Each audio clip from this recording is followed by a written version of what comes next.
曾經有個朋友同我講過，話喺 App 度約咗條女，第一次出街，佢特登租咗架車嚟認識呢個女仔。佢租咗架咩車？就係呢部瑪莎拉蒂 Gran Turismo。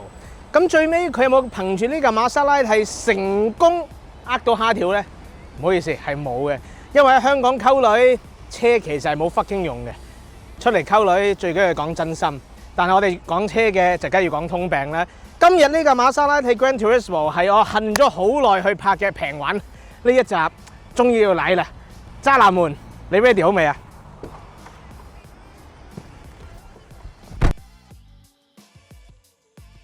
唉，你哋唔明啊！我等咗呢一日幾耐啊，因為呢次係第二次拍啊，我俾人 form 咗張卡啊，呢次我第二次呢架 Gran Turismo 平玩呢個系列係冇可能冇呢架車嘅，呢架車係一定要拍嘅，係我等咗好多年，終於有機會拍啦！喺我講呢架車之前呢，不如我同大家真係講晒啲唔啱聽嘅説話先啦。如果你期望你買一架 Maserati 嘅 Gran Turismo 係有個靚嘅內籠，有高科技、法拉利嘅操控感、Lotus 咁樣嘅態感，唔好意思啊，呢架車完全唔啱你。呢一架車又重又食油又唔快，態感係重，但係其實冇乜 feel。過彎嘅動態亦都係一般般嘅啫。波箱亦都唔係聰明啊！喂，講到咁樣，呢架車真係一無是處。我總結落嚟得3個原因你需要買呢架車。第一，佢夠平，呢架車講緊更靚，3萬零公里都只不過係13萬左右啫。你要平啲嘅，一樣有幾萬蚊你都可以買到一架。第二，你睇下佢個樣，佢個樣靚到咁樣 ，Pininfarina 設計，奧山清行負責設計 Enzo 嗰個日本設計師有份去搞，值回票價。但係最重要嘅，買呢架車嘅原因，其實就從來由新車到依家都只得一個，就係把聲。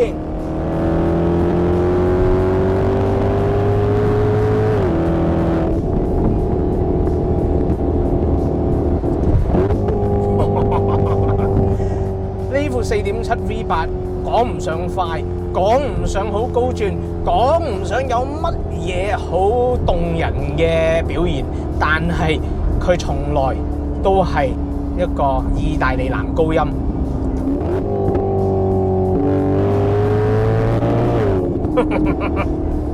即係如果你話要快啊，要精彩咧，其實一架 E92 M3 嗰副4.0 V8 M Power 係比佢遠精彩得多。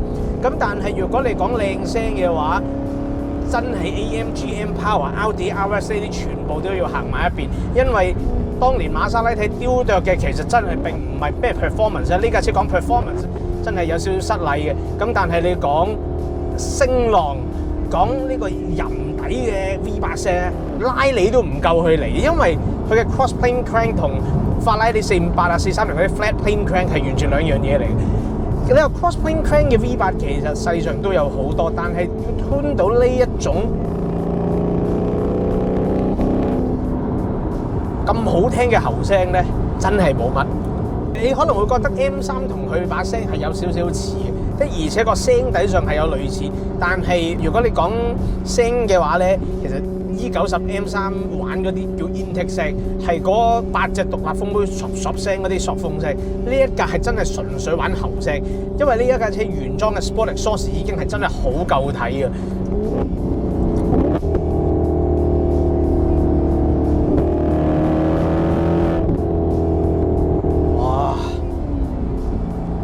好老實講，你點睇都好啦，呢架車點都唔係完美。呢架車 far from perfect。我更唔中意 Maserati 都好啦，我對 Quattroporte 同對 Gran Turismo 呢兩款車咧，都係有少少 respect， 都係有少少 soft spot， 就係咁解。因為佢係生於一個可能近幾廿年最黃金嘅嗰10年，就係佢可以做到佢哋好獨特嘅一副 V8 聲。佢嘅設計亦都仲係 Pininfarina 設計，而佢嘅內籠雖然係好多環保膠，係好多會用嘅物料，咁但係最起碼佢係真係都叫做仲係好多真皮啊，同埋都叫做未俾 FCA Fairchild Association 去 dilute 嘅一個年代。你行入 Maserati 個 showroom， 佢唔係同你講月供 plan 嘅，佢都係問你 full pay 定點樣。嗰個年代嘅 Maserati 都仲係有一定嘅矜貴程度。而好老實講咧，今時今日嘅 Maserati 呢個 brand image 已經dilute到一個咩地步咧？係外國直情有句講法係話，瑪莎拉蒂係俾一啲窮人覺得有錢人會揸嘅車。呢啲車跌到咁平嘅時候，係一啲唔係本身有錢嘅人去買，咁而正正係一啲冇錢嘅人去養呢啲車，就會越養越差。咁嗰個成個牌子就係咁樣 water down， 咁樣去消費情懷，消費佢嗰個意大利血統。而且確係有啲可惜嘅。你話呢架車有冇做得好嘅地方？我覺得有嘅，真係靚啦，真係靚聲啦。你講速度，呢架車有400零匹嘅，但係揸落去即係求其一個 F1都抽贏你㗎。呢架真係稱不上一個超跑，跑車都好問邊啊！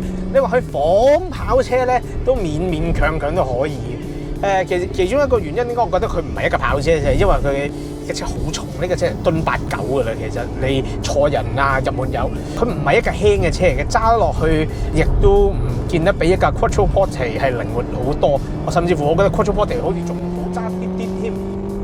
但係呢架車叫做係法拉利嘅疏堂親戚啦，副計又叫喺法拉利度做啦，又叫做真喺意大利度在地生產啦，都叫做名門望族啊。雖然唔係劉松仁最愛嗰個老婆咁，但係都叫做我老豆銀行家喎，係咪先？由初初嘅無拘無束向前衝，直到學識停低留意身邊嘅人。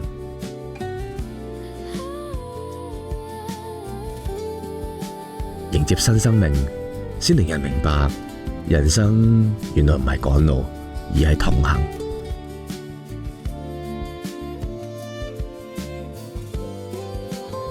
望住佢嘅背影，先驚覺成長可能只係一瞬間。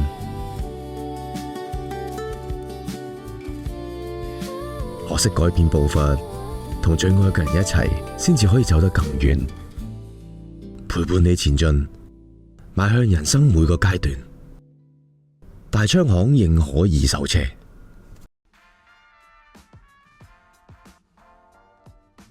我哋今日揸緊嘅呢個 Gran Turismo Sport 咧，佢用嘅就係一個6速 ZF 波箱嚟嘅。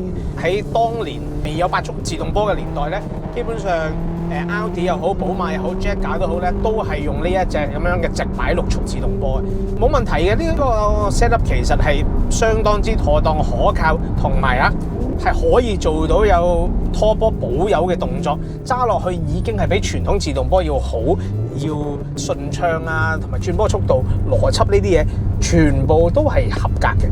咁但係瑪莎拉蒂呢間咁嘅公司咧，又係幾固執嘅。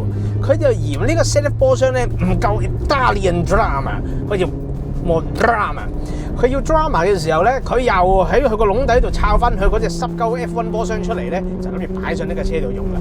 當其時好似大概係08年就有隻叫 Gran Turismo S 嘅車咧，嗰一架咧都係呢架車，但係就用咗嗰隻 F1 波箱，佢係將個波箱塞咗喺後面，意味住佢嘅硬件咧基本上係同呢一架車係一啲關係都冇噶啦。嗰個 feedback 係點咧？個個都唔係好中意個 F1 波箱嘅。除非你去到好極致嘅 MC Stradale 咧，先話個波箱係叫做有一定嘅改善，同埋有翻咁上下速度啦。一般人嚟講咧，都係比較中意呢隻 ZF 6速多啲，因為 smooth 啲啊嘛。同埋最重要嘅係咧，佢用咗2隻波箱之後咧，其實2款車嗰個咁樣嘅前後配重係完全唔同嘅。如果你 Transaxle F1 波箱咧，佢係偏向個重心向後擺多啲嘅。咁啲人話，如果你追求極致操控嘅咧，F1 波箱嘅 Gran Turismo 係正啲嘅。咁但係若果你真係想攞嚟做腳嘅話咧，哇，真係冇得鬥氣嘅。ZF 6速咧就真係 ZF 6速。我而家咁樣揸，就算我用撥片都好啦，都係 smooth 嘅。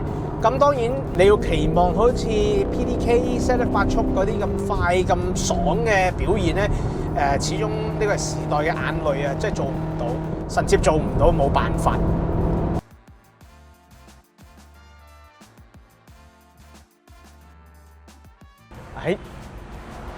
其實講起呢架瑪莎拉蒂 GT 嘅，有好多人都會知道，呢一架車應該有一個好重大嘅通病，就係個 cam variator。冇錯，就係呢個 cam variator 咧，就係你當佢 cam look 上面嗰堂牙。咁其實呢個牙咧，佢出事嘅原因咧，我只可以形容話係相當之弱智同埋戇鳩。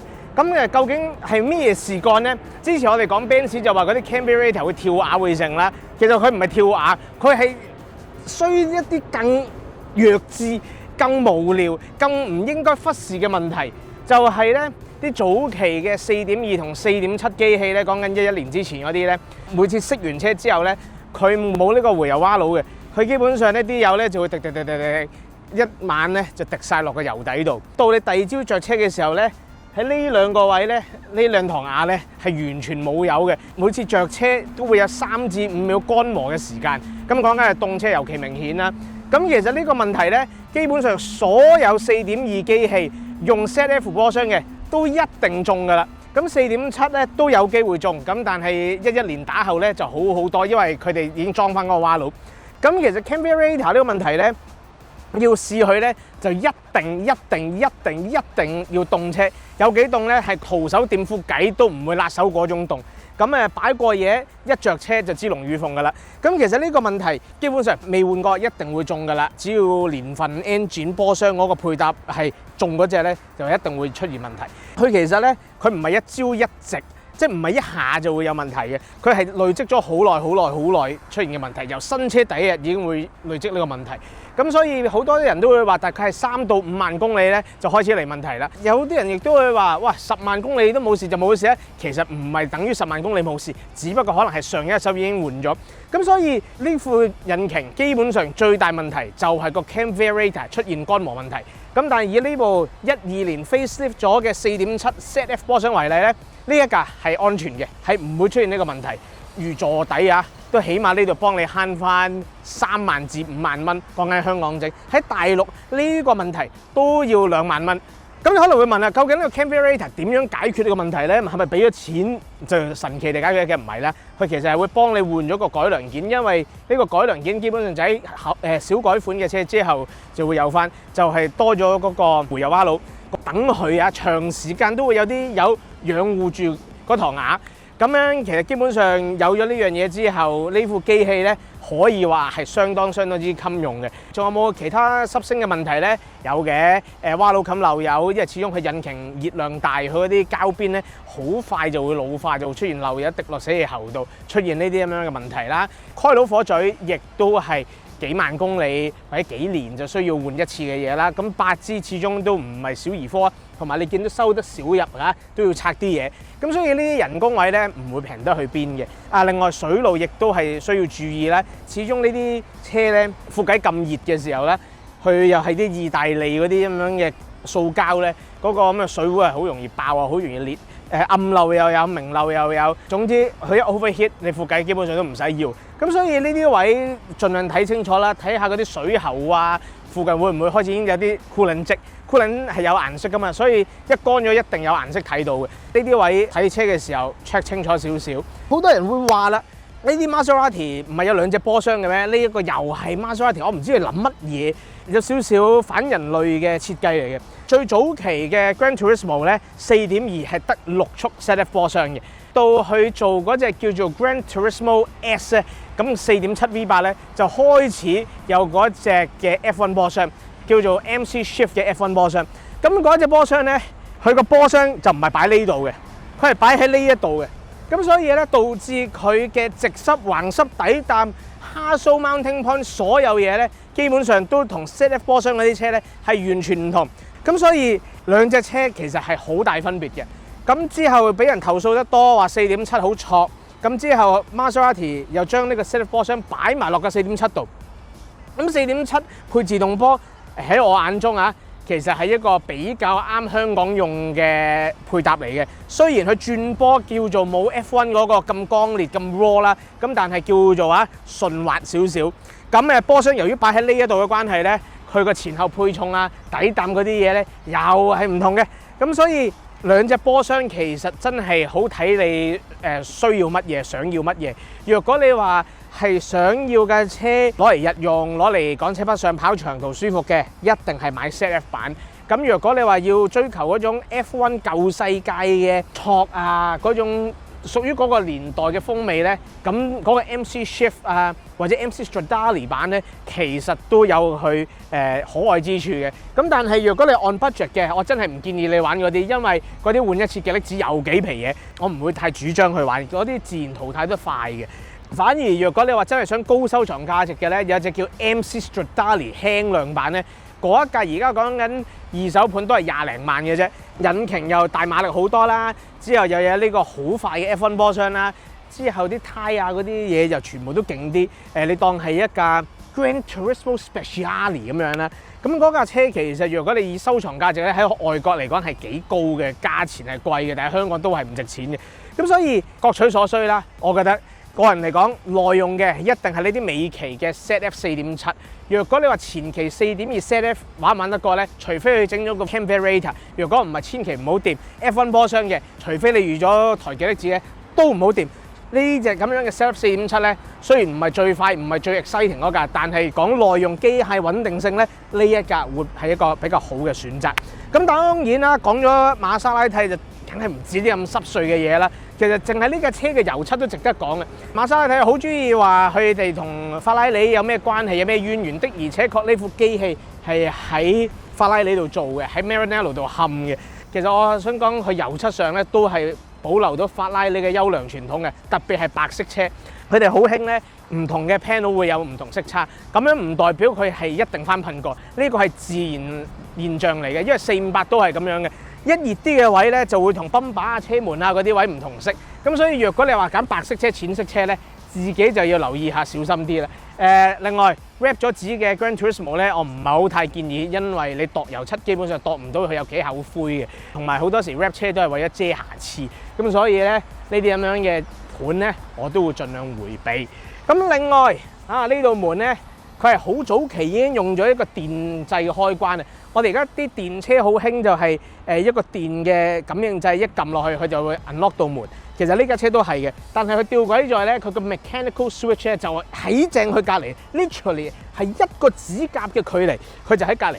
所以若果呢個電掣開唔到，你可以撳呢個 mechanical 嘅掣。當然我唔知點解佢要將兩嚿嘢做到咁近，又或者點解唔直接做個機械式嘅手抽算啦？呢個就係意大利嘅邏輯，你完全唔明佢諗乜嘅。啊，仲有一樣嘢啊，啲 coupe 車一定要試清楚，佢開門嘅時候嗰隻窗識唔識得跌落嚟。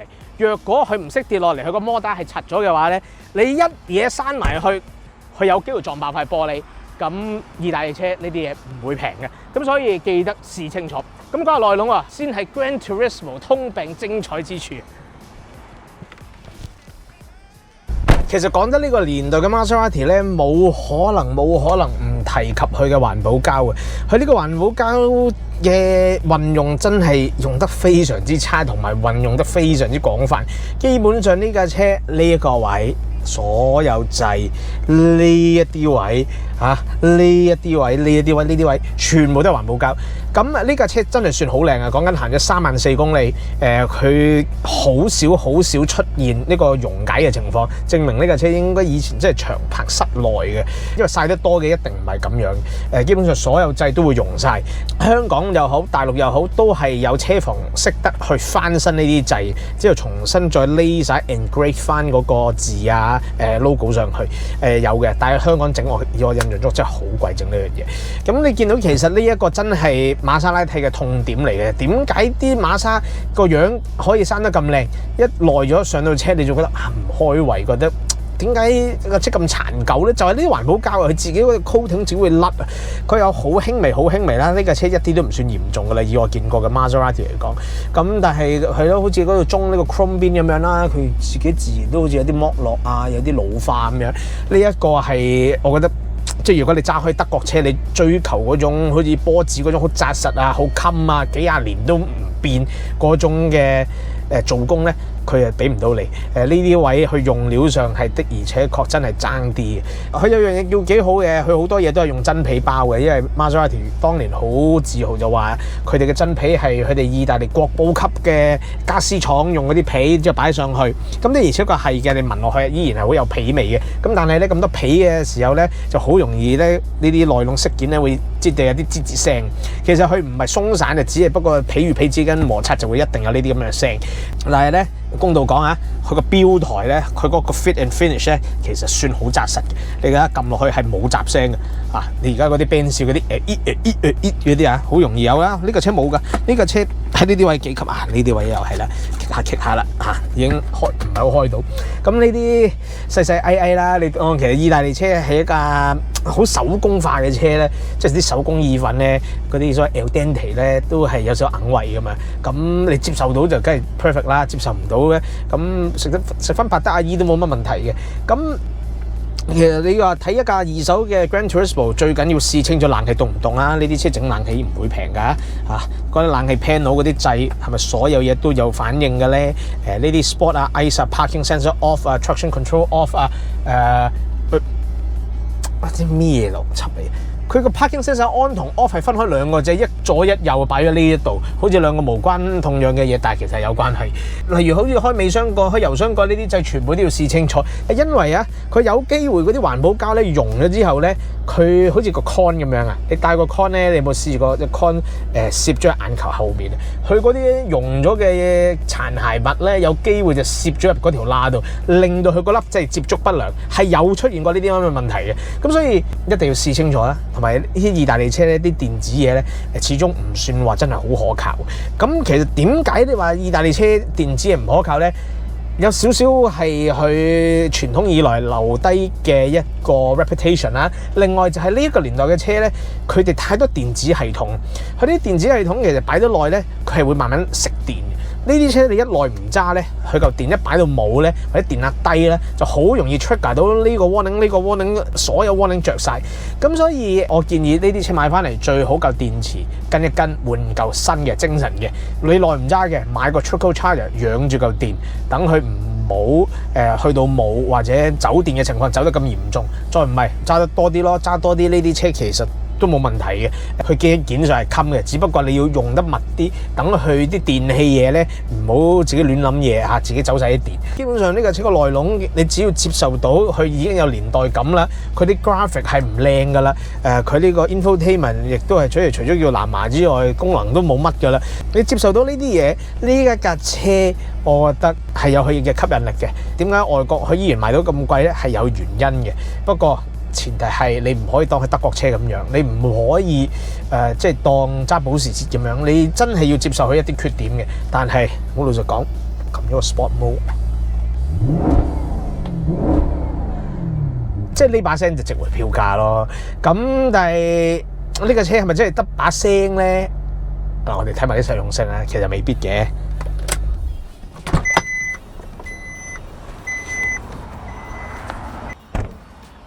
喺講實用性之前咧，我又要回馬槍講翻呢架車嘅底擔，因為呢架車雖然啊睇落去好 sporty 好跑得，但係呢架車其實好重，講緊成1噸8、1噸9，你坐埋人入滿油嘅時候，咁正正因為佢咁重啦，又孭住咁大副 V8喺車頭咧，其實佢嗰啲底擔嘅零件咧係比起你預期中咧好快就老化。咁若果你話你想架車有翻緊緻啲嘅感覺咧，得嘅，全部要整咯。咁呢一度預咗係一筆開支嚟嘅，同埋呢套避震原裝嘅 Skyhook 電子避震，我可以話你聽咧，新車或者 OK 啦，舊咗真係一般般嘅，好燉，冇一架 GT 車應有嘅鬆容表現嘅。咁所以好多人後期都會改咗搞下避震啦。咁搞下避震有平有貴，但係正正因為呢啲車有 Skyhook 電子避震咧，你一定要揾一套有電插嘅，咁你可以燒咗個曲佢。若果唔係咧，佢一定每次你上車咧就喺度嘈喧巴閉話個避震壞咗啊，呢樣嗰樣。睇下你要求有幾高啦。若果你要求唔高嘅，咁樣當然可以揸住先啦。如果要求高嘅，預咗又要使啲錢啦。啊，仲有迫力啦，迫力呢啲咁大隻鮑魚，亦都有翻咁上下年份咧，預咗有機會啊，佢可能要拆出嚟 rebuild 嘅。咁其實 rebuild 唔係話真係好麻煩嘅事，係最主要係真係拆開晒啲嘢，洗乾淨，裝翻埋去一次啦。咁即係迫力碟皮呢啲，其實都唔會平嘅。瑪莎拉蒂話就話係平玩，但係佢嘅零件從來都冇平過。講到實用性咧，呢架車又要令我失望啦。因為打開個尾箱，你就會發現，哇！呢個油壓臂好重，佢係冇乜位擺嘢嘅。基本上咁大架車就係得咁多嘅空間。咁呢個空間具體擺到啲咩咧？目測啊，一套 Golf 係冇問題嘅。但係你話擺篋啊，一個 remote 啊，去翻5、7日旅行嘅問咯。雖然佢坐到4個人係坐得舒服嘅，但係佢完全犧牲晒個尾箱。咁呢個係佢嘅短板，佢嘅痛點啊！咦，真係細得無倫啊！咁所以呢一架車，唉，講咁耐，究竟值唔值得你去平玩呢？因為講真，如果你講到平玩歐洲車，你真係冇可能唔提 Gran Turismo 啊！我拍咗咁多年，我就係等呢一日講呢架車。咁講完之後，我發現呢架車的而且確喺全世界縱觀咁多個 market 嚟講，佢係香港啊，真正稱得上係抵玩嘅。因為講緊日本，講緊08、07年最早期嗰啲都要200-300萬yen，即係折合翻係大概成十幾萬嘅。咁你喺香港同年份嘅基本上冇可能賣到呢個價錢。咁以呢一啲12年中期4.7為例啦，嗰啲係更貴。講緊可能係400-500萬yen都要。咁喺香港，我哋寸金尺土，呢啲車排費又貴，有錢又貴，維修又貴，各樣成本都貴嘅情況底下咧，呢啲係變到非常之唔值錢。咁但係係咪代表呢架車佢所有嘢都咁貴嘅情況底下玩唔過咧？都唔係嘅。其實以呢一架車為例，佢喺大昌標13個幾，一架中後期款，有 ZF 波箱，所有機件嘢都係比較成熟啲嘅版本。我覺得呢個 version 係絕對值得玩嘅。咁反而你話我唔寫 marketplace 見到有啲 Gran Turismo 標緊可能4-5蚊，講緊係嗰啲4.208年 ZF 波箱。好老實講啊，淨係一個 Cam Variator 咧已經可以收你皮㗎。講緊係你仲有得整，都叫做架車都有得救。如果已經過咗冇得整嗰個階段，基本上你只係買咗一件個樣幾靚嘅意大利紙陣翻屋企咯。因為嗰啲車你再整落去已經冇乜呢個價值啊。香港玩 Gran Turismo 咧，可以話係有愛有恨，有心有力有知識去養佢嘅，其實不是問題。但係當你諗住有呢個僥倖之心去玩呢啲車咧，我就建議你早點歸去啦，都係做多啲功課，揀架靚嘅啦。係啦，觀眾們，唔知你有冇揸過馬莎嘅 GT 咧？呢一架車你同佢有咩故事咧？嚟俾你知啊！你有冇俾揸呢啲車嘅人呃過啊？嚟俾你知啊！除咗 like 同 subscribe，就當然仲有撳埋個鐘喂，唔使仔添影啦，我冇揸喎，我冇呃人喎。仲要記得 share 埋俾朋友喎。